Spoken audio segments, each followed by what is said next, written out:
আসসালামু আলাইকুম প্রিয় দর্শক, আশা করি আপনারা ভালো আছেন।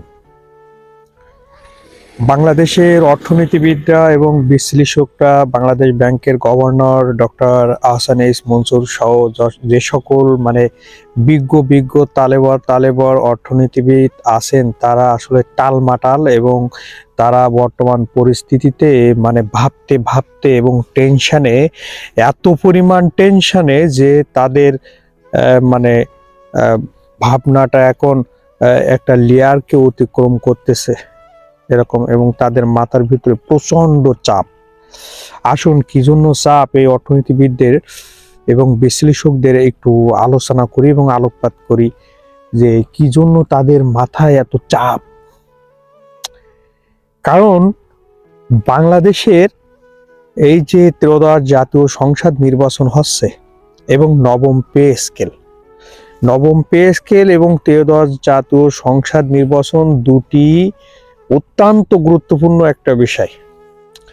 এখন এই দুটো আপনারা একটু ভালো করে খেয়াল করবেন, আপনারা বুঝতে পারবেন। আজকে যদিও কথাগুলো কিছুটা এলোমেলো হতে পারে, তারপরেও এই কথাগুলো যদি একটু খেয়াল করেন তাহলে আপনারা বুঝতে পারবেন যে আমি কি বোঝাতে চাচ্ছি।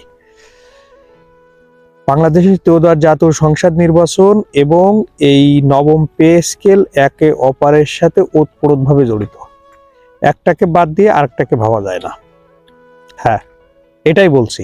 দেখেন, আমি কয়েকটা সমীকরণ মেলাই দিয়ে আপনারা একটু দেখেন, মেলাই নেন, তাহলে বুঝতে পারবেন। আর আমি কিন্তু ভাবুক ক্যাপ মাথায় দিয়েছি, এটা একটু বুঝতে হবে আপনাদের। সেটা হলো, দেখেন কিভাবে একে অপরের সাথে ওতপ্রোতভাবে জড়িত। বাংলাদেশের নবম পে স্কেলের জন্য পূর্ণ বেতন ভাতা দেওয়ার জন্য লাগবে হলো 70 থেকে 80 হাজার কোটি টাকা। সরকার অর্থ সংস্থান করছে, এটা অর্থ উপদেষ্টা বলছে। প্লাস বাজেট সংশোধনীতে 22,000 কোটি টাকা যোগ করা হয়েছে।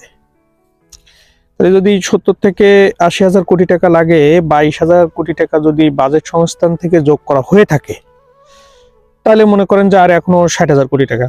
এই তো বিষয়টা এটুকু ক্লিয়ার থাক। এবার দ্বিতীয় বিষয় আসেন। বাংলাদেশের বর্তমান ত্রয়োদশ জাতীয় সংসদ নির্বাচনে যারা প্রার্থিতা করছেন তাদের মধ্য থেকে ঋণ খেলাপি আছে প্রায় 30 থেকে 40,000 কোটি টাকার ঋণ খেলাপি। তাহলে 22,000 কোটি টাকা, 30 থেকে 40,000 কোটি টাকা, 60,000 কোটি টাকা কিন্তু হয়ে গেছে অলরেডি। এটা শুধুমাত্র যারা সংসদ নির্বাচন করতেছে তারা। এখন আমার প্রশ্ন, যারা সংসদ নির্বাচন বাইরে আছে তারা কত হাজার কোটি টাকা ঋণ খেলাপি আছে? তাহলে আমি আহসান এইচ মনসুর ডক্টর মাননীয় গভর্নর সাহেব, ওনার কাছে আমার একটা জানার আকুল আবেদন, নিবেদন, বিনোদন, যে আপনাদের অর্থনীতি কি এই সময় কাজ করে না যখন 30 থেকে 40,000 কোটি টাকা ঋণ খেলাপি থাকে? নাকি এই সময় অর্থনীতি কোলাপস করে, মূল্যস্ফীতি একদম সহনশীল আচরণ করে? বুঝি না আমি ভালো, আমার একটু বুঝাই দিবেন যে রাষ্ট্রের এত হাজার কোটি টাকা আপনার ঋণ খেলাপি আছে, ওইটাতে মূল্যস্ফীতি কোনো প্রকার সমস্যা হয় না। মূল্যস্ফীতি হচ্ছে কখন? যখন শ্রমিক, লেবার, কর্মচারীদের নবম পে স্কেল, যেটা দীর্ঘদিনের ন্যায্য দাবি, বৈষম্যহীন করতে হবে, সংস্কার যুক্ত করতে হবে, সংস্কার মুক্ত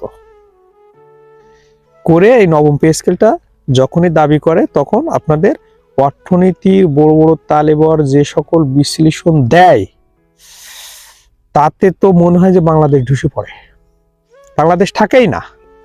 কারণ এটা যে কর্মচারীদের দিতে হবে।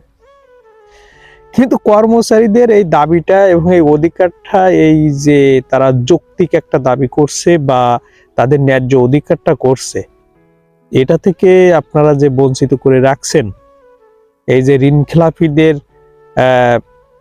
তারা নির্বাচন করতেছে, ঋণ খেলাপিদের এই টাকায় কোনো প্রকার অর্থনীতিতে প্রভাব বিস্তার করে না। আপনাদের ভাষ্যমতে, যেহেতু আপনারা কোনো বিবৃতি দিচ্ছেন না, তার মানে তো করে না। আবার যে টাকাগুলো বিদেশে পাচার হয়ে গেছে অলরেডি, ওইটাতেও আপনাদের অর্থনীতিতে খুব একটা আহ, মূল্যস্ফীতি হোক, এগুলো খুব একটা ম্যাটার করে না, কারণ ওগুলো পাচার হয়ে গেছে না, ওগুলোতে কোনো সমস্যা না। যত সমস্যা হবে কর্মচারীদের এই পে স্কেল দেওয়ার সময়, ঠিক আছে? এটা নিয়ে আপনার কোনো দ্বিমত করার দরকার নেই, আমরাও কোনো দ্বিমত নেই। এইখানে যত প্রকার অর্থনীতিবিদরা আছে, আপনারা সক্রিয় হয়ে যাবেন। আর যেই দেখবেন যে ঋণ খেলাপি আসবে, আপনাদের অর্থনীতির জন্য প্যারালাইজড হয়ে যায়, ওটা ঘুমান্ত অবস্থায় থাকবে, সুপ্ত অবস্থায় থাকবে, গুপ্ত অবস্থায় থাকবে, ঠিক আছে? আমরা কিচ্ছু মনে করব না।